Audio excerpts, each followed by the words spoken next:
Avec Colomiers, on regarde le match, on est mis au vert, c'est juste avant de jouer, on regarde le match Stade Français, Stade Toulousain, et il s'avère qu'Hélène Ségara donne le coup d'envoi. Donc je raconte ça à Marty Corina qui est assis juste à côté de moi et qui vient du Stade Français d'ailleurs. L'année d'avant, il était encore au Stade Français. Et puis à la mi-temps, on la voit assise à côté de Max. Et là, Marty, il me dit, chiche, on appelle Max et tu lui dis qu'il te la passe et tu lui demandes sa véritable adresse mail pour qu'elle te réponde. Et donc il appelle Max. Et puis j'ai Max au téléphone et qui me dit, mais Patrick, tu me déranges, tu sais pas où je suis. Ah, je dis, si, si, je te vois. T'es à la télé, t'es assis à côté d'Hélène Ségara. Il faut absolument que tu me la passes parce que je veux lui parler. Et donc, là, il lui tend le téléphone et j'entends la voix qui s'éloigne et qui dit Hélène, j'ai un fou au téléphone, il veut te parler. Donc, j'ai Hélène Ségara au téléphone et je lui explique la situation. Et là, elle me dit mais écoute, je n'ai jamais reçu ton message, tu ne dois pas avoir ma véritable adresse mail. Appelle Max dans la semaine et je te répondrai.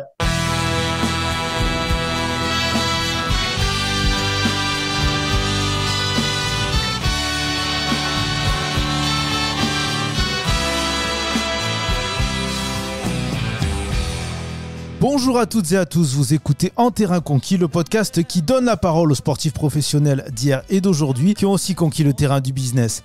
Pour ce nouvel épisode, je reçois un ancien rugbyman retraité des terrains depuis 2008, troisième ligne arrivé au plus haut niveau avec Colomiers lors de la transition entre le rugby amateur et le rugby professionnel. Il a connu les sommets avec le Stade Français, club avec lequel il a été 2 fois champion de France et obtenu l'essentiel de ses 18 sélections. Je reçois Patrick Tabaco. Bonjour Patrick. Bonjour Anthony, merci de m'accueillir. Comment ça va ? Très bien, très très bien, en pleine forme. J'attends le soleil avec impatience, mais ça va. Ah ben nous c'est un petit peu pareil ici en région parisienne. Avant de démarrer, j'invite les auditeurs nouveaux et plus anciens à s'abonner sur les comptes Instagram, Twitter et Facebook d'En Terrain Conquis, ainsi que sur la chaîne YouTube du podcast. Votre soutien est indispensable. Patrick, merci d'avoir accepté mon invitation et pour ta disponibilité. On se connaissait un tout petit peu avant parce que j'avais déjà eu l'occasion de t'interviewer il y a 1 an de ça pour mon livre Adieu champion et tu m'as dit oui tout de suite pour le podcast, donc je tenais à le souligner. Je te remercie, c'est pour moi l'occasion de mettre en lumière un petit peu mes activités, donc c'est toujours intéressant d'être interviewé. Eh bien, si tu veux bien, je vais d'abord synthétiser ta carrière sportive et si je me trompe, n'hésite pas à me renvoyer dans mes 22 mètres. Tu arrives en première division en 1995 à l'âge de 21 ans avec le club de Colomiers. Tu grandis en même temps que le club qui remporte le bouclier européen en 1998. Ton premier trophée en carrière, tu atteins l'année suivante la finale de la H-Cup, l'ancien nom de la Champions Cup. Puis tu pars en 2000 pour le Stade Français et c'est à Paris que tu franchis un palier puisque tu obtiens ta première sélection en 2001 contre l'Afrique du Sud. En 2003, tu lèves ton premier bouclier de Brennus à Néfaste où tu disputes la Coupe du Monde. Et tu récidives avec le bouclier de Brennus l'année suivante avec tes partenaires pour ta dernière saison au Stade Français. Tu joues ensuite 2 ans dans ce magnifique club qu'est la section paloise et tu t'offres ensuite un dernier défi du côté de Castres. Là encore pour 2 ans avant de mettre fin à ta carrière professionnelle en 2008 à l'âge de 34 ans. Est-ce que jusqu'ici j'ai pas dit trop de bêtises ? Tu n'as parlé que des finales gagnées, mais effectivement, j'ai joué 2 Coupes d'Europe et je les ai perdues toutes les deux. J'ai joué aussi 2 conférences européennes, une que j'ai gagnée avec Colomiers et une que j'ai perdue avec Pau. Et le titre de champion de France que je perds avec Colomiers en 2000. Ah mais bien sûr, on va en parler, mais c'était pour donner les premières ondes de ta carrière, voilà, c'est ça. Donc si on est bon, on va passer aux origines de la légende Patrick Tabaco. Tu es né à Toulouse, mais tu grandis dans le Gers, terre agricole et terre de rugby aussi. Mais on ne peut pas dire que tu es baigné dans ce sport depuis le plus jeune âge, car tu démarres assez tard finalement le rugby du côté de l'île Jourdain. Oui, alors moi je suis un fils de paysan, mes parents étaient agriculteurs sur l'île Jourdain, donc je suis né à Toulouse, à la clinique de Toulouse, mais je suis né à l'île Jourdain sur l'exploitation agricole en 74 et je suis un enfant parmi 3 j'ai un frère et une sœur, un frère aîné et une sœur cadette. Effectivement, dans la famille, personne n'est vraiment sportif, des parents agriculteurs qui préfèrent avoir les enfants à proximité pour aller travailler dans les champs plutôt que de les voir s'amuser sur des terrains de sport le mercredi et le week-end. Et oui, donc du coup, tu commences à l'âge de 13 ans, je crois que c'est ton prof de sport qui te fait venir au rugby, il te dit tiens, t'as le gabarit, ça pourrait être sympa. Ouais, alors je suis un peu atypique, je suis grand, je suis mince, je suis bourré de complexes, je me sens différent. Et puis, effectivement, en 4e, c'est Jean-Marie Lamaga, qui est un prof de sport au collège à l'Île-Jourdain, mais qui est également entraîneur de l'équipe 1 de l'Île-Jourdain. Et lors de la première heure de sport, il la consacre au rugby et il en profite pour recruter.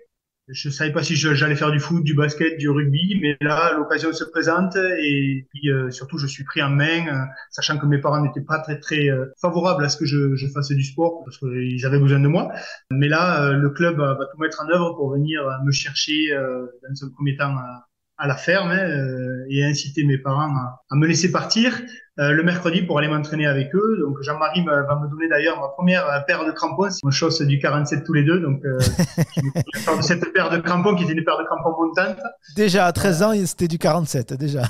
Oui, les pieds grandissaient très vite. Donc ça a commencé comme ça. Effectivement, mes parents m'ont toujours dit d'arrêter parce que pour eux c'était un sport violent et il s'avère que dans la famille on a un blessé grave. Donc j'ai vécu les premières années sous ce nuage un peu gris où mes parents auraient préféré que j'arrête pour éviter que je ne me blesse. Et puis quand l'argent a commencé à rentrer dans ma vie, il vaut mieux que tu continues. C'est pas dans l'agriculture que tu gagneras autant d'argent.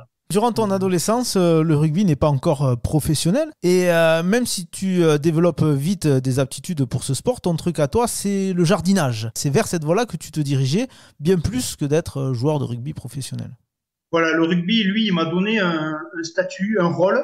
J'ai pu faire de tous ces complexes finalement de grande qualité parce que même si dans la vie, être grand et maigre, c'était pas très flatteur, au rugby, ça permettait de courir vite, de sauter haut. Et j'ai très vite trouvé ma place finalement dans ce sport et ça m'a donné confiance en moi. Je ne sais pas ce que je serais devenu sans le rugby. Je ne sais pas comment j'aurais assumé ces complexes. Peut-être en vieillissant, c'est plus facile, mais quand on est au collège, quand on est adolescent, c'est pas simple.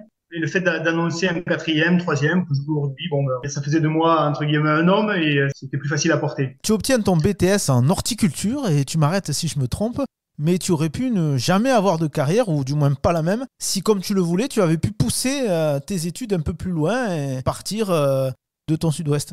C'est vrai, parce que le BTS, je l'ai fait, donc j'ai fait un BTA agricole général à Auch-Beaulieu, et ensuite je suis parti sur Antibes, à Juan-les-Pins, à Antibes, pardon, mais j'étais logé à Juan-les-Pins, mais je jouais à Nice, et là, le rugby était quand même beaucoup plus rude. Il ne correspondait pas tout à fait à ce que j'aimais. Moi, j'aimais le jeu, le mouvement, les techniques, les combinaisons. Là, c'était plutôt... il y avait beaucoup de bagarres. J'ai même failli arrêter puisque les études me procuraient beaucoup de plaisir, et puis j'ai rencontré ma première copine à ce moment-là, donc le week-end était vite rempli. Mais c'est là que le club de Nice a commencé à m'aider à payer mon loyer. Donc j'ai continué. Et quand j'ai eu mon BTS en poche, je suis revenu sur la région. Et c'est à Colomiers que j'ai découvert un club tout à fait fait pour moi finalement, qui produisait beaucoup de jeux avec deux joueurs emblématiques qui étaient Fabien Galtier et Jean-Luc Sadorni. Et là j'ai pu m'exprimer totalement. J'ai réellement pris du plaisir. Alors c'est vrai que si à 17-18 ans on m'avait demandé si je voulais être professionnel, j'aurais dit non. Moi, je me destinais plus à des études, à un métier de paysagiste ou de maraîcher. Puis à Colomiers, j'ai découvert notre rugby, un rugby qui me correspondait totalement. Et là, avec une bande de copains, des résultats, une bonne ambiance, les premiers salaires. Et donc ça a démarré comme ça. Alors donc tu l'as dit, tu arrives à Colomiers en tant que junior, mais tu intègres la même année l'équipe première et tu rentres donc dans ce vestiaire de première division où il y a deux têtes d'affiche, Jean-Luc Sadorni et Fabien Galtier, l'actuel sélectionneur des Bleus. Et tu m'as dit un jour à Colomiers, il était le cerveau de l'équipe, il décidait même des touches. C'était à ce point-là vraiment ?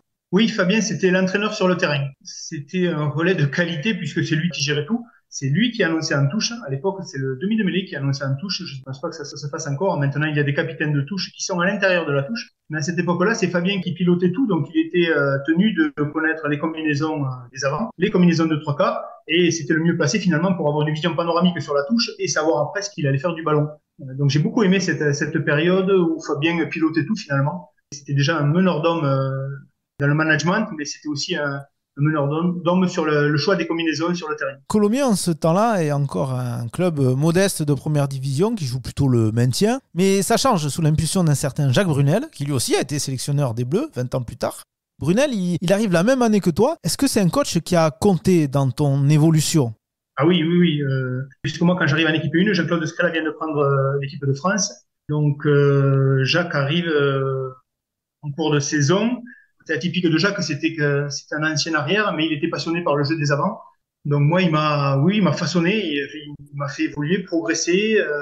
Il m'a même dit un jour, je me souviens, il m'a dit, Patrick, si tu plaques pas davantage, tu pourras plus jouer à ce niveau-là. Donc il a fallu que je me baisse et que je plaque davantage parce que la touche, ça suffisait pas. À cette époque, les premiers contrats pro sont signés. Est-ce que tu te rappelles de ce moment de la signature de ton premier contrat de rugbyman professionnel ? Alors, le premier contrat pro, je l'ai signé à Paris. Là, à Colomiers, on était encore semi-pro. On Ah ouais. s'entraînait entre midi et deux et le soir. Et la journée, je travaillais pour la société Falipou Fraissinet. Il y a eu plusieurs choses. J'ai fait l'armée, parce qu'à l'époque, il fallait faire l'armée. Ensuite, j'ai travaillé pour Falipou Fraissinet. Donc, je travaillais la journée, je m'entraînais entre midi et deux et le soir. Tu faisais quoi Euh, avec cette société? c'est une société qui fabrique des engrais organiques. Et donc, je gérais des essais sur la serre municipale de Colomiers qui m'avait mis à disposition un petit espace. Et je faisais des essais d'engrais organiques. Donc, j'ai appris, il se servait toujours des résultats que j'avais édités à ce moment-là. Donc c'est chouette. En 1997, vous faites un quart de finale contre Toulouse après avoir éliminé le Brive champion d'Europe à Brive. Et puis l'année suivante, vous remportez le seul trophée de l'histoire du club, le Challenge européen, enfin le bouclier européen à l'époque. Ça représentait quoi pour toi ce premier trophée? Alors, malheureusement, avec les commotions cérébrales, je n'ai plus les émotions. Je n'ai plus trop de souvenirs. J'ai quelques flashs, même les matchs, non, je mélange tout. Je me souviens plus vraiment des matchs. J'ai quelques flashs des situations. Quand on me remémore certaines situations, j'arrive à m'en souvenir, mais sinon, naturellement, ça ne vient pas comme ça. Donc, ça représentait surtout l'accession à un titre sans y être vraiment préparé, ni sans avoir finalement eu l'ambition de devenir champion ou titré, puisque chaque fois que l'on gagnait, finalement, c'était contre toute attente. On avait plus de résultats que les ambitions de début de saison. Donc ça, c'était quand même fabuleux parce qu'on jouait sans pression. On jouait sans pression et à l'époque, c'est vrai qu'on disait souvent que quand Colomiers gagnait, c'était surtout l'adversaire qui perdait dans les médias. Ah ouais, c'était pas forcément super agréable, j'imagine, pour vous. Et d'ailleurs, vous faites ce trophée-là. Et en 99, vous faites une nouvelle épopée européenne, mais cette fois dans la grande Coupe d'Europe, la H-Cup. Vous arrivez jusqu'en finale, que vous perdez malheureusement contre l'Ulster. Alors tu me dis que t'as pas gardé tous les souvenirs, mais est-ce que tu gardes des souvenirs de ce moment qui devait être quand même particulier pour toi aussi, puisque c'était ta première finale en tant que titulaire? La finale de conférence européenne, je suis remplaçant parce qu'en demi-finale contre le Stade français, je me blesse à la cheville. Et 15 jours après, on joue la finale, donc j'ai cette entorse-là. Et c'est vrai que c'est Hervé Manin qui est titulaire sur ce match-là. Le match, c'était joué au Stade Toulousain contre Agen. Ça, c'est pour la conférence. Pour la Coupe d'Europe, cette année-là, il n'y a pas les Anglais d'inscrits en Coupe d'Europe parce je crois qu'ils font grève. Là, ils se désistent de la Coupe d'Europe. Donc, quelque part, ça simplifie un peu le travail parce qu'à l'époque, ils étaient quand même réputés pour être capables d'arriver au bout. Donc, ça fait un adversaire de moins, des adversaires de moins. Et on arrive en finale et on tombe contre une équipe irlandaise, Ulster, et ça se joue chez eux. Donc ce match-là, on n'a rien à regretter parce qu'on a vraiment été dominé sur la rencontre. Donc ça s'était joué à Lanford Road, c'est le stade mythique là, mais je ne me souviens quasiment pas du match. À ce moment-là, tu as 25 ans, tu es quand même finaliste de la Grande Coupe d'Europe. Il y a une Coupe du Monde et le sélectionneur des Bleus est aussi celui qui t'a fait venir à Colomiers, du moins arriver, Jean-Claude Scrella. Est-ce que tu rêvais secrètement de la jouer, cette Coupe du Monde, et est-ce que tu avais été un petit peu déçu de ne pas y être? Pas du tout. Alors là, je ne m'imaginais pas du tout avoir le niveau pour jouer en équipe de France. Donc, il y avait des joueurs emblématiques comme Abdelatif Benazi, Marc Cécilion. Enfin, pour moi, c'était des joueurs hors normes et j'étais loin de leur niveau. C'est simple, quand Bernard Laporte en 2001 m'appelle en équipe de France, je me dis mais qu'est-ce que je vais faire en équipe de France? J'avais pas eu la prétention de pouvoir penser qu'un jour j'accéderais à ce niveau-là. Et puis quand la porte s'ouvre, eh bien, il faut s'engouffrer et puis il faut donner le meilleur de soi, essayer de ne pas être ridicule et puis ça match ou ça matche pas, quoi. On a parlé de moments particuliers. La fin de ton histoire avec Colomiers, elle est vraiment particulière. Parce que pour ta dernière année au club, Colomiers réussit une qualification historique en finale du championnat. Toi, tu joues cette finale. Et c'est face au Stade français, le club que tu dois rejoindre. Elle est étonnante, cette situation. Ça doit être particulier pour toi. Alors la situation, oui, la progression de Colomiers, non, parce que sur les 5 années, finalement, chaque année, on progresse. Je sais qu'en 98, on perd contre Perpignan qui joue la finale contre le Stade français et qui prend 30 points, 40 points en finale contre le Stade français. Donc là, on aurait déjà pu accéder à cette finale-là si on avait battu Perpignan je crois que c'était à Nîmes. Et en 2000, effectivement, je signe au Stade français au mois d'avril. Et au mois de juillet, je me retrouve en finale contre eux, donc au mois de juillet, parce que suite à la Coupe du Monde de 99, donc les matchs avaient été décalés de plus d'un mois. Donc match, oui, particulier, mais en même temps, l'envie de prouver qu'ils ne se sont pas trompés, et puis surtout laisser Colomiers avec un titre et le nom de Colomiers inscrit sur le bouclier de Brennus, ça m'aurait beaucoup plu. Et là, par contre, sur ce match-là, on a de gros regrets parce que quand on est arrivé de revoir les finales, là, grâce à Canal+, une deuxième mi-temps, on a 70% des ballons et d'occupation et on marque pas, quoi. Et on perd de 5 points. Et sur ce match-là, c'est vrai que les buteurs passent un peu à côté. On laisse 4 pénalités quasiment face au poteau. Ça fait 12 points. Bon, c'est vraiment un match que l'on aurait aurait pu gagner, contrairement à la finale de Coupe d'Europe. Finalement, l'année d'après, j'en profite puisque j'arrive dans un club qui est champion de France et je vais bénéficier de ce statut-là et profiter des invitations à droite, à gauche. Avant de parler de ton passage au Stade Français, j'aimerais juste évoquer ton premier contact avec le président du club parisien de l'époque, Max Guazzini.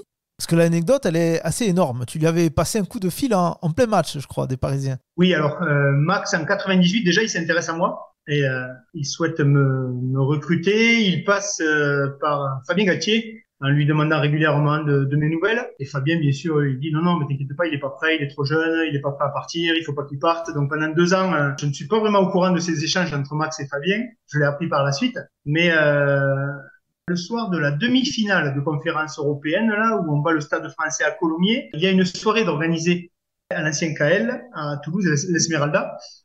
Et donc, on est dans le carré VIP, là, et puis j'ai beaucoup entendu parler de Max Guazzini à l'époque. Je ne le connais pas, il me connaît pas, enfin, je connais que par médias interposés. Et ce soir-là, je vais le voir, je lui serre la main et je lui dis, vous ne me connaissez pas, mais moi, je vous connais par cœur. Et là, il me dit, ah bon? Donc, je pense que j'ai utilisé les mots qu'il fallait pour le toucher. Et à la fin de la soirée, il vient me saluer, et il me tend la main, et à l'intérieur de la main, il a plié sa carte de visite en 4, et il me dit, donc je sens la carte de visite quand il me serre la main, et il me dit, je te laisse mes coordonnées discrètement parce que je ne voudrais pas laisser croire que je veuille te recruter, même si c'est vrai. Petite anecdote, donc ce jour-là, je récupère les coordonnées de Max, donc c'est en 98, mais après, on ne s'appelle pas, on ne se voit pas. Jusqu'en 2000, là où un jour je suis en train de repasser, là, un samedi soir, je suis en train de repasser mes affaires pour le lendemain parce que moi je jouais un match avec Colomiers, donc je repasse la tenue de soirée. Et là il y a Hélène Ségara. Je dis ça parce que je me vois tout à fait devant la table de repassage en train de regarder une émission où Hélène Ségara est en train de pleurer en direct parce qu'il faut chanter sa famille sur Belle. Et je trouve la situation très émouvante. Au point que c'est les débuts d'Internet, je me dis je vais essayer de rentrer en contact avec elle. Ça me plairait bien de la rencontrer, de discuter. Son côté émotif me plaît beaucoup.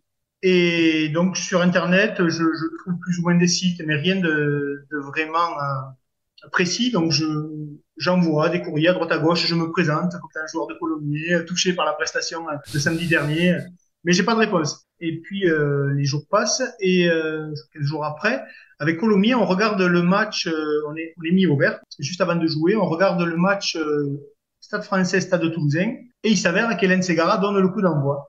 Donc je raconte ça à Marty Corena qui est assis juste à côté de moi et qui vient du Stade Français d'ailleurs, l'année d'avant il était encore au Stade Français, et je lui raconte l'histoire, et puis à la mi-temps, on la voit assise à côté de Max, et là Marty il me dit chiche, on appelle Max et tu lui dis qu'il te la passe et tu lui demandes sa véritable adresse mail pour qu'elle te réponde. Et donc il appelle Max, et puis j'ai Max au téléphone et qui me dit mais Patrick, tu me déranges, tu sais pas où je suis? Ah, je dis si, je te vois, t'es à la télé, t'es assis à côté d'Hélène Ségara, il faut absolument que tu me la passes parce que je veux lui parler. Et donc là, il tend le téléphone et j'entends la voix qui s'éloigne et qui dit Hélène, j'ai un fou au téléphone, il veut te parler. Donc j'ai Hélène Ségara au téléphone et je lui explique la situation. Et là, elle me dit mais écoute, je n'ai jamais reçu ton message, tu ne dois pas avoir ma véritable adresse mail. Appelle Max dans la semaine et je te répondrai. Donc je raccroche, le match se poursuit. Je pense que Max la briefe un petit peu puisqu'il souhaitait me recruter depuis 2 ans. Et dans la semaine, j'appelle Max comme convenu, il me donne sa véritable adresse mail, je lui envoie un message, elle me répond, 2 messages, elle me répond, 3 messages. Elle répondait avec une écriture bleu turquoise, là, je me souviens très bien. J'aimerais d'ailleurs, parce que j'ai dû les garder ces mails, peut-être dans une chemise là, Ça faisait battre ton cœur, je sens que ça faisait battre ton cœur. Mais ouais, mais c'était moi le petit paysan de l'île Jourdain qui était en contact avec une star du showbiz, c'était hallucinant. Et puis les semaines passent. Et un jour, on a un week-end de libre parce que la France joue contre la Roumanie. Toi, tu sais, c'est marrant parce que j'ai des flashs très précis des situations et par d'autres moments, non. Donc, Max m'appelle, il me dit ce week-end, il n'y a pas de match. Est-ce que ça te dit de monter à Paris? Ça fait longtemps que je veux te faire monter, je veux te faire visiter à la capitale. Bon, je dis pourquoi pas, hein. L'histoire d'Hélène Ségara est derrière moi, tu vois, je n'y pense plus.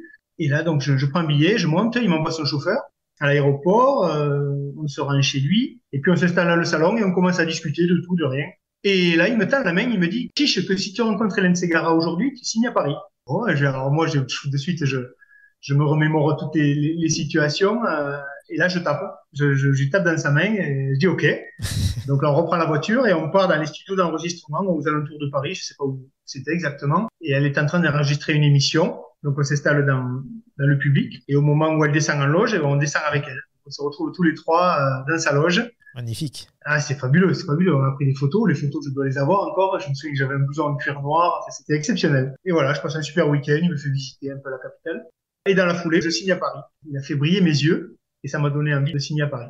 Franchement, s'il n'y avait pas eu Max président, si cette situation ne s'était pas présentée, je ne serais jamais parti à Paris parce que c'était pas ma vie, c'était pas moi. J'avais énormément besoin de nature, d'animaux, de bon voilà. Paris ne m'attirait pas quoi. Les monuments historiques, tout ça, la culture ne m'attirait pas plus que ça. Ce qui m'attirait, c'était le côté strass et paillettes que Max m'a offert. Et la première année, tous les 15 jours, il m'appelait.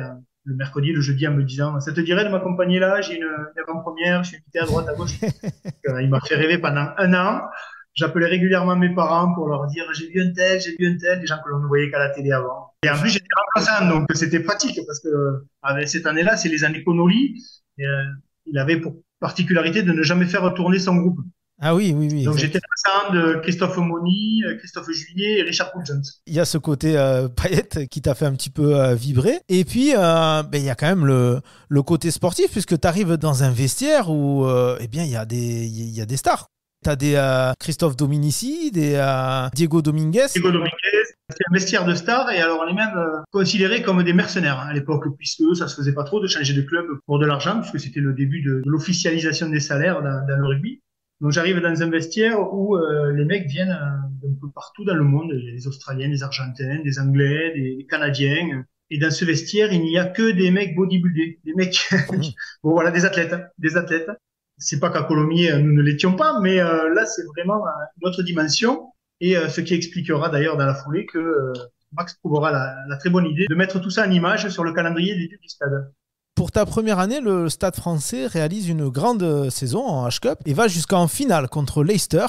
Alors autant en 1999 avec Colomiers, l'écart il était assez important, autant là, t'es jamais passé aussi près d'être champion d'Europe avec la grande Coupe d'Europe, avec un scénario très cruel, hein, où vous faites poignarder à la fin malgré un récital de Diego Dominguez. Ça a dû être une des frustrations ça, de ta carrière d'avoir perdu ce match. Oui, malheureusement, je suis pas champion d'Europe. Donc, c'est un grand regret, effectivement. Il me manque ce titre-là. Maintenant, j'étais remplaçant sur ce match-là.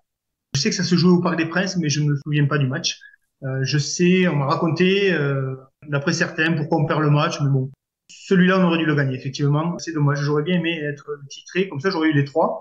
Bon, après, au-dessus, il y a la Coupe du Monde, mais là, personne n'a la chance encore de l'avoir gagnée. Mais cette Coupe d'Europe, c'est dommage d'en avoir joué deux et d'avoir gagné aucune finale. La consolation pour toi, elle est que tu connais à l'été 2001 ta première sélection avec l'équipe de France contre l'Afrique du Sud. Tu avais 27 ans. Qu'est-ce que ça représentait pour toi de porter ce maillot bleu pour la première fois et est-ce que tu en gardes des souvenirs? Alors, le souvenir, c'est que je suis remplaçant toute la saison, donc à aucun moment je m'attends à être sélectionné et sélectionnable. Je n'ai pas spécialement cette ambition-là, cette prétention-là même, j'ai envie de dire, parce que au Stade français, j'arrive dans un groupe où il y a quasiment que des internationaux et tous les entraînements, je me sens tiré vers le haut, je me nourris de toutes les informations qui arrivent, je me sens vraiment comme un jeune joueur qui découvre ce sport de haut niveau. Donc, à aucun moment, je ne pense avoir les capacités pour jouer au plus haut niveau, au niveau de l'équipe de France. Mais cette saison-là, effectivement, je crois qu'on perd en quart de finale. Ouais, vous perdez contre Biarritz, Biarritz après la désillusion européenne. Voilà. Et là, Max me dit, continue à t'entraîner, Patrick, tu pourras avoir une belle surprise.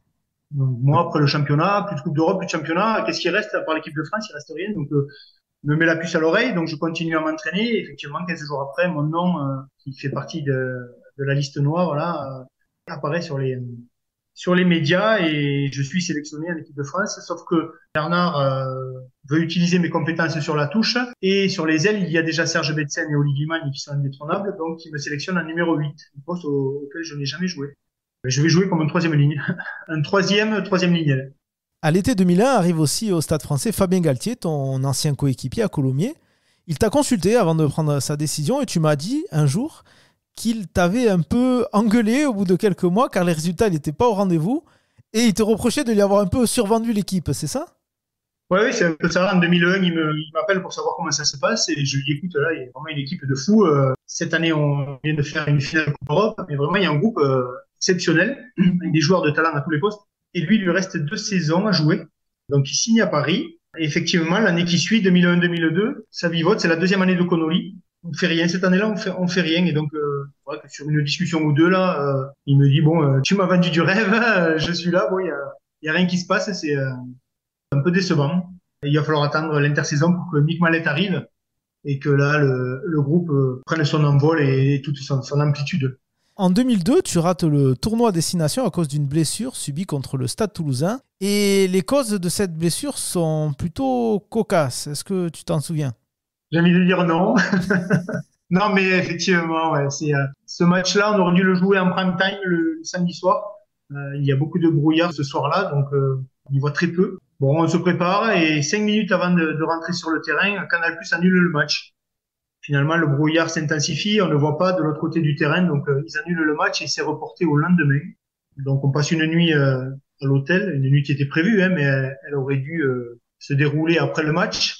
Là, c'est une nuit d'avant-match. Et voilà, donc je dors mal. Je pense que c'est la raison pour laquelle ce jour-là, sur ce match-là, je vais me blesser sur une percussion de Yannick Bourru au ras d'un ruck et une percussion anodine où je vais me plier en deux et là j'ai l'ischio-jambier qui va se désinsérer totalement sous la fesse. Ça va pénaliser pendant 7 mois. Le lendemain, enfin, le week-end après, on attaquait le tournoi destination et ce qui est marrant, c'est que dans la semaine, j'avais eu un journaliste, je me souviens très bien, qui m'avait dit mais Patrick, dans 15 jours, c'est votre premier tournoi destination. Dimanche, vous allez jouer samedi, vous allez jouer à Toulouse. Est-ce que vous n'avez pas peur de vous blesser? Bon, moi, j'avais pas vraiment relevé l'info, mais je lui ai dit, écoute, si je dois me blesser, c'est qu'il faut pas que je participe au tournoi destination. Très fataliste, parce que je pensais pas que ça m'arriverait. Et puisque dans ces moments-là, on se sent un peu invincible. Et puis au final, malheureusement, ce qu'il avait prédit arrive. Et je passe à côté du tournoi, de mon premier tournoi. C'est dommage parce que cette année-là, l'équipe de France a fait le Grand Chelem. Et moi, je suis à l'hôpital. Enfin, à l'hôpital, oui, je me fais opérer, donc je regarde les matchs à l'hôpital et en convalescence. Et je ne reviendrai qu'en septembre, finalement, sur les terrains, avant de me reblesser à nouveau à la cheville. J'en reprends pour 2 mois. Donc, l'année 2002 a été compliquée. Je retiens que tu avais mal dormi cette nuit-là et ceux qui voudront aller chercher l'anecdote, ils la trouveront facilement. Non, non, la pression, le stress, tu comprends. Eh oui, oui, oui, je comprends. Puis les rencontres, les discussions, bon, j'avais mal dormi. En 2003, tu lèves ton premier bouclier de Brennus, enfin, en battant Toulouse en finale. C'était aussi le dernier match en carrière d'un de tes modèles, Fabien Galtier. Est-ce que c'est le souvenir le plus fort de ta carrière? Oui, c'est un souvenir très fort. Alors le plus fort, je ne sais pas, mais c'est un souvenir très fort parce que, bien sûr, en venant de Colomiers, banlieue de Toulouse, j'avais déjà joué de nombreuses fois contre le Stade Toulousain. Je les avais très rarement battus. Je ne sais pas si je les avais battus avant la finale d'ailleurs. Mais battre le Stade Toulousain, qui est un gros prétendant au titre en finale, c'était pour moi exceptionnel. J'ai toujours été dans des équipes soi-disant plus faibles que le Stade Toulousain, puisqu'ils dominaient la compétition. Et là, on leur vole entre guillemets le titre, on se l'accapare. Et donc pour moi, c'est un très très grand souvenir. Mais ça avait mal commencé. La rencontre, Toulousain avait été très bien rentré dans la rencontre, et c'est d'ailleurs Fabien Galtier qui nous remet dans le match avant la mi-temps. Je crois que sur ce match-là, même, je prends un carton jaune à moins de 10 minutes de la fin du match, puisque je vois les images où j'apprécie la fin de la rencontre sur le bord de touche. Et donc, tu remportes ce premier titre. Et dans la foulée, c'est la Coupe du Monde en Australie pour toi. J'en parlais la semaine précédente avec Brian Liebenberg, qui est passé sur le grill d'un terrain conquis, juste avant toi, et qui me disait qu'il en gardait de grands souvenirs de cette Coupe du Monde en Australie. J'imagine que de ton côté, ça n'a pas dû être désagréable non plus, ce mondial à l'autre bout du monde.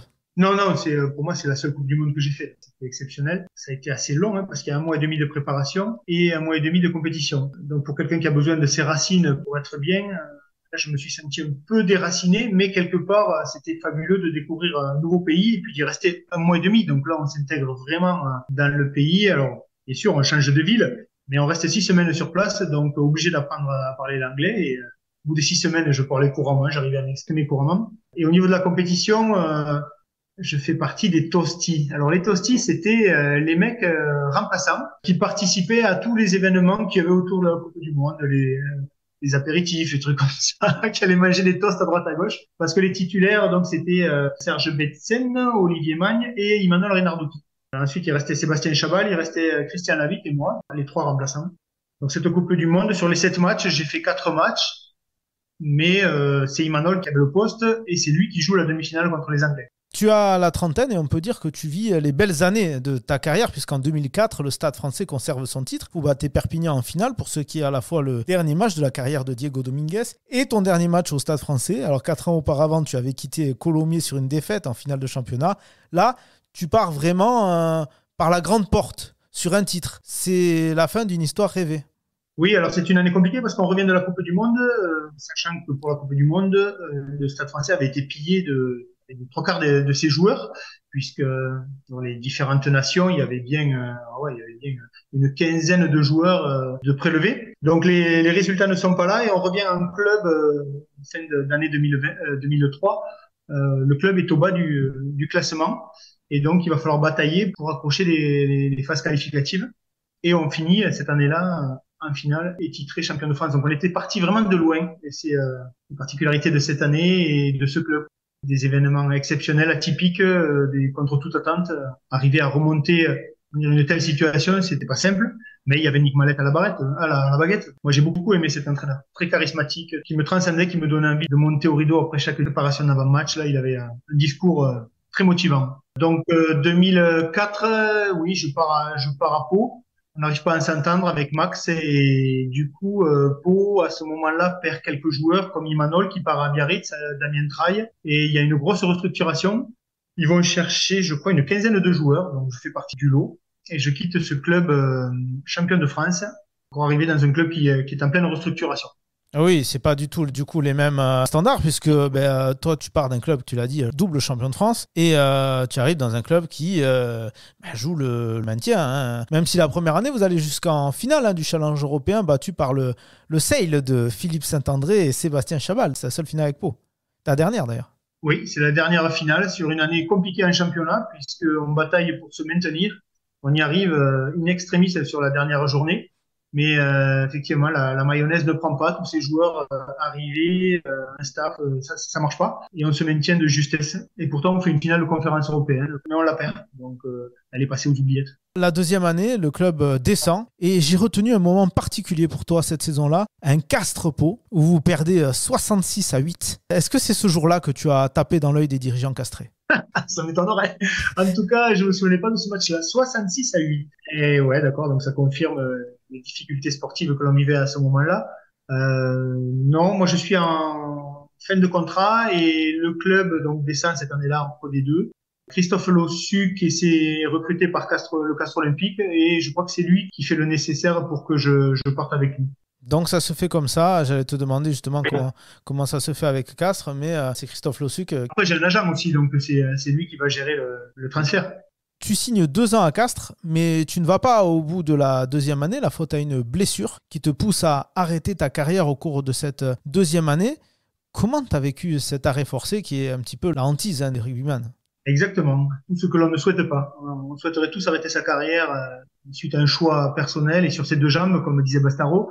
Mais non, moi, ça va se passer différemment dans la mesure où je suis réopéré de la désinsertion que j'avais subie donc en 2002 suite à une des 4 ancres qu'il m'avait fixées dans l'os pour retendre le tendon là. Il y a une ancre qui a sauté, qui se baladait dans le tendon depuis plusieurs saisons et qui me créait des inflammations. Donc là, le chirurgien me promet alors, il m'opère au mois de décembre en me disant, t'inquiète pas, 3 mois après, tu seras sur les terrains. Sauf que charcuter un tendon qui a déjà été bien abîmé, c'est compliqué. Il a du mal à trouver l'encre et au final, ça va prendre plus de temps que prévu. Je vais mettre 6 mois à revenir. Et là, à ce moment-là, Alain Gaillard me dit, tu as 34 ans, on préfère rompre le contrat et investir sur un autre joueur.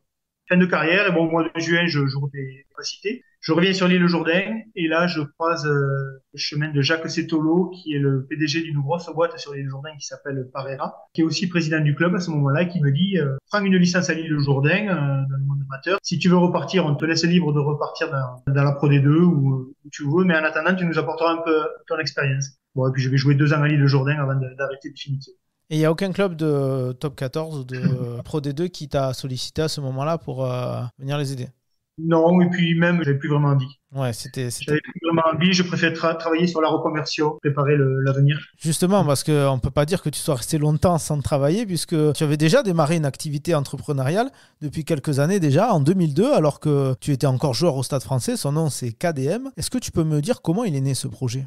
Mais ce projet, il est né suite à mes premiers maillots gagnés en équipe de France. 3 sélections, 3 maillots que je souhaitais faire encadrer. Donc, j'ai commencé à chercher sur Internet s'il y avait quelqu'un de spécialisé dans ce domaine-là. C'est en 2001, été 2001. Je trouve personne de spécialisé. Alors, je trouve des encadreurs qui sont capables de faire quelque chose, mais rien de vraiment développé. Et du coup, ben, comme je suis très bricoleur, je me les encadre. grâce à un ami à l'époque qui est sur Colomiers, qui est menuisier à Colomiers, qui s'appelle Alain Dutu, et qui me fabrique des cadres en bois massif. Donc j'encadre mes premiers maillots, et puis bon, l'idée germe de finalement monter une petite structure qui permettrait d'encadrer des maillots à des copains et de gagner un peu d'argent. C'est surtout parce que j'avais un manque d'activité manuelle. Dans mon appartement à Paris, je souffrais de ne pas pouvoir bricoler au quotidien. Je rêvais même la nuit que je fabriquais des meubles. J'avais ce manque important du contact avec la matière. Et l'encadrement de maillot, finalement, va me permettre de faire travailler mes 10 doigts. Et même le Stade français va me mettre à disposition un petit local dans lequel je vais pouvoir structurer mon petit atelier et encadrer les maillots quand je ne m'entraîne pas. Sous les tribunes de l'ancien Jambouin, donc je me souviens très bien du local. Et justement, j'allais te demander comment elle était vue cette pluriactivité par tes coéquipiers, ton président Masgozzini et tes différents coachs que tu as eu même après à Pau, à Castres. Est-ce que ça a parfois dérangé ou posé question, ou dit pourquoi tu te concentres pas uniquement sur le rugby? Non, parce qu'à l'époque, je n'avais pas beaucoup de maillots, j'en faisais quelques-uns par-ci, par-là pour les copains. Et jamais je n'aurais imaginé que ça serait peut-être une activité principale ou un moyen pour moi de me reconvertir dans cet univers-là. Ça s'est fait en 2008 parce que l'activité s'est densifiée au fur et à mesure des saisons. Et puis en 2002, quand je parlais de l'encadrement de maillot, on me demandait à quoi ça servait d'encadrer un maillot. C'était rare, pourtant les anglo-saxons étaient très friands de ça, mais en France, c'était pas le cas. Et en 2008, ça commençait à se démocratiser un petit peu, donc quand j'ai arrêté le rugby, j'ai aussi repris l'exploitation agricole de mes parents. Donc, ça faisait une double activité vraiment liée à mes passions, le bricolage, la nature, les animaux. Je découvrais un nouveau rôle et dans lequel je me sens aujourd'hui à ma place. Et justement, même si c'est ce que tu recherchais, ce contact avec la terre et ce côté bricoleur, il y avait un contraste avec la vie de rugbyman professionnel, il paraissait assez énorme. Est-ce que ça t'a pas fait un peu bizarre au début, ce changement de vie total, on va dire? C'est vrai que quand j'étais à Paris, je ne me serais pas imaginé revenir vivre à l'île Jourdain. Je trouvais que c'était trop éloigné de tout. Et en fait, les années ont passé et puis on arrive à un moment donné à saturation au niveau du sport professionnel. Et puis c'est le cas de tous les joueurs, hein. Donc quand on a d'autres passions, on a envie de les explorer. Le risque, c'est de ne pas avoir d'autres passions, malheureusement, et de rester sur le passé. Ça, c'est compliqué à vivre. Mais moi, j'avais d'autres passions, d'autres envies. J'avais envie de m'exprimer dans d'autres domaines. Donc, la transition a été simple, finalement. Une saturation d'un côté et une envie de découvrir autre chose, de m'exprimer dans d'autres domaines et surtout de me rapprocher de mes passions d'origine liées à la terre, et aux animaux, au bricolage. Donc, pour moi, ça a été assez facile. En plus, pendant ma carrière, j'avais fait un peu d'immobilier, donc j'avais pas cette pression alimentaire non plus. Il fallait juste que je structure le tout pour arriver à caler tout ça sur une saison, sur une semaine, sur un mois. Mais finalement, ça s'imbrique très bien aujourd'hui puisque l'encadrement de maillot plutôt intense de septembre à mai se calme de mai à septembre. Et là, par contre, c'est l'activité agricole qui prend le dessus puisque j'ai mis en place des cultures, enfin, une culture que je ramasse surtout de mai à septembre. Et il s'agit du foin. Je fais des petites boîtes de foin. Donc, je commence à faucher au mois de mai et tout l'été, je vais ramasser des boîtes de foin. Donc voilà, ça s'imbrique très bien et c'est chouette de passer d'une activité à l'autre. Comme tout se passe chez moi, en 2 minutes, je peux me retrouver sur le tracteur ou en train d'encadrer un maillot pour un client. Ouais, c'est ça, parce que j'avais demandé comment ça s'organise tes semaines. Mais est-ce que, parce que j'ai vu sur tes réseaux sociaux des joueurs comme Cyril Bay ou Sofiane Guitoun poser avec tes maillots encadrés et toute une série de maillots exposés à Jambouin. Est-ce qu'on peut dire qu'aujourd'hui, le rugby pro te fait encore un peu vivre 15 ans après ta retraite? Oui, c'est surtout le rugby qui me fait vivre. J'encadre 9 fois sur 10, c'est des maillots de rugby. J'ai la chance d'avoir à proximité le club du Stade Toulousain qui draine beaucoup de maillots. Le plaisir de recevoir les jeunes générations qui viennent aussi faire encadrer leurs maillots. Donc là, la dynamique est aussi différente. Parce que les anciens n'avaient pas ce réflexe de faire encadrer les maillots. Ils ont souvent offert des maillots non encadrés, à charge à celui qui le reçoit de se le faire encadrer. Mais les jeunes générations, là, elles préfèrent l'offrir encadré. Ça le met davantage en valeur. Ils sont certains qu'il sera accroché au mur. Et puis, ils font aussi encadrer des maillots pour leur collection, leurs propres maillots, pour les garder, les accrocher au mur. Cyril Bay m'a fait encadrer régulièrement. Mais j'en ai d'autres, hein. Effectivement, quand j'ai une personnalité qui passe à l'atelier, c'est l'occasion de communiquer. J'ai le club de Colomiers qui me fait beaucoup travailler, le Stade Toulousain, le TO13, le TFC un petit peu, le handball, les Phoenix Handball de Toulouse. Donc, sur la région toulousaine, j'ai quasiment tous les clubs pro. Après, il y a l'Union Bordeaux-Bègles qui me fait travailler aussi chaque année. Et le Stade français, c'est mon plus gros client. Thomas Lombard là, a souhaité faire encadrer tous les maillots de toutes les saisons du Stade français. Donc, il y a une belle collection. Il y a plus d'une centaine de maillots encadrés au Stade français. Et ça habille drôlement bien les murs. On arrive à la question récurrente de ce podcast. Si tu devais définir Patrick Tabacco, le chef d'entreprise, il serait plus proche de Michel Bendichou, Max Guazzini ou Pierre-Yves Revol, 3 des présidents que tu as connus durant ta carrière à Colomiers, Paris et Castres? Oh, il y en a un peu des trois. Me rapprocher de Max Guazzini ou Pierre-Yves Revol, ça serait prétentieux. Donc je dirais plutôt Michel Bendichou, une entreprise familiale avec l'envie de privilégier aussi la qualité de vie. Le business, c'est bien, mais la qualité de vie, c'est mieux. Je ne me mets pas de pression. D'ailleurs, si je me mettais une pression, je pense que je serais allé chercher d'autres clubs pro. Mais je fonctionne surtout au travers du bouche à oreille. Je suis tout seul à travailler, donc je m'occupe de tout, de la comptabilité, de la communication, de l'encadrement des maillots, de la livraison. Comme je fais tout, je suis un peu partout et un peu nulle part en même temps. Donc, il me manque aujourd'hui une force commerciale, c'est vrai. Mais si j'avais une force commerciale, il me faudrait derrière des salariés pour encadrer. Puis la gestion des humains, c'est pas simple. Donc, au final, est-ce qu'il vaut mieux pas rester un petit, mais on se souvent dit qu'il valait mieux avoir un petit chez soi qu'un grand chez les autres. Et c'est un peu ma philosophie. On arrive à la sirène. Ça existait à ton époque déjà, la sirène? Non, pas de sirène. C'est l'arbitre qui sifflait la fin du match. Donc c'est venu après. En tout cas, tu connais le sens. Il y a un bonus à aller chercher. Alors, interdiction de botter en touche et pas d'en avant. Tu as dit un jour dans une interview que tu avais parfois l'impression que c'était un frère ou un cousin qui avait vécu ta carrière car tu as perdu une partie de tes souvenirs. Tu l'as d'ailleurs dit durant cet échange. Il y a certains matchs dont tu te souviens pas forcément. Des sensations de match aussi. Est-ce que c'est peut-être dû à ces commotions cérébrales dont tu as parlé qui n'étaient pas traitées de la même façon il y a 20 ans qu'aujourd'hui? C'est des mots forts quand même. Non, mais c'est évident. J'ai fait 3 commotions. Je me souviens d'avoir fait 3 commotions sérieuses. La première à 14 ans, avec l'île Jourdain, là, contre Samatan, où j'ai la tête qui rebondit par terre. Et bon, là, on me fait sortir, on me met un peu d'eau sur le visage. Puis je rentre et je commence à jouer avec l'adversaire. Donc, je sais plus où je suis, quoi. En fait, je sais plus ce que je dois faire. Et là, bon, ils me font ressortir. Ils comprennent que je suis vraiment touché. La nuit passe et finalement, j'ai pas de vomissement, rien. Donc, je reprends l'entraînement la semaine qui suit. La deuxième, je m'en souviens plus. Et je sais qu'il y en a une. Et la troisième, c'est à Pau, où là, c'est Christophe Lossu qui me met involontairement un coup de genou derrière la boîte crânienne.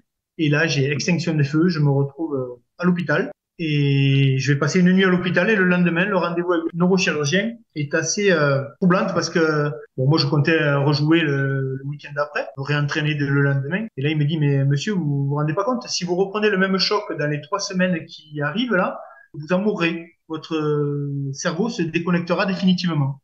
Oh, j'ai dit, ah bon, vous êtes sûr? Elle a dit oui. Donc, je vous conseille de rester au repos. Bon, je rentre à Pau. Je rencontre les dirigeants qui, bien sûr, eux, comptaient me faire rejouer, m'entraîner dès les jours suivants parce que les commotions on n'était pas au courant de tout ça et des conséquences. Et là, j'ai bataillé pour rester au repos. Mais c'était pas très bien vu, quoi. Déjà qu'on n'avait pas de résultats, je faisais partie des gros salaires, c'était mal vu que Tabacco souhaite ne pas s'entraîner pour se protéger. Mais en fait, aujourd'hui, c'est une bonne chose que ce soit pris en charge de cette façon-là parce que la santé du joueur avant tout, quoi. Tu as dit une fois dans une interview que si tu pouvais avoir un regret dans ta carrière, c'est de ne pas avoir continué 2 ans de plus au Stade Français. Tu l'as dit de façon assez transparente d'ailleurs, parce que s'il y avait une belle proposition financière, peut-être supérieure à ce que te faisait celle du Stade Français, et que tu aurais peut-être dû choisir de rester à Paris. Oui, je suis parti pour des raisons financières. Alors, rien à voir avec ce qu'il gagne aujourd'hui. Mais c'était un peu mieux que ce que me proposait Max. Et il me le proposait sur 3 ans au lieu de 2. Mais ce qui m'a surtout fait partir, c'était ce manque de contact avec la nature, avec les animaux, avec Paris. C'était pas ma ville, c'était pas ma vie. Et je me sentais prisonnier d'un système, des embouteillages, de mon appartement. Je manquais de choses essentielles. Voilà. Puis j'avais 30 ans, je pensais que j'étais en fin de carrière, enfin qu'il était temps pour moi de retourner proche de mes terres. Mais non, avec du recul, j'aurais dû rester 2 ans de plus. Il aurait mieux valu que je reste à Paris. Bien sûr, ça se serait bien passé à Pau. Je tiendrais pas ce discours-là, mais ça n'a pas été le cas. Ouais. Tu n'en retires pas une grande expérience de cette aventure à la section paloise.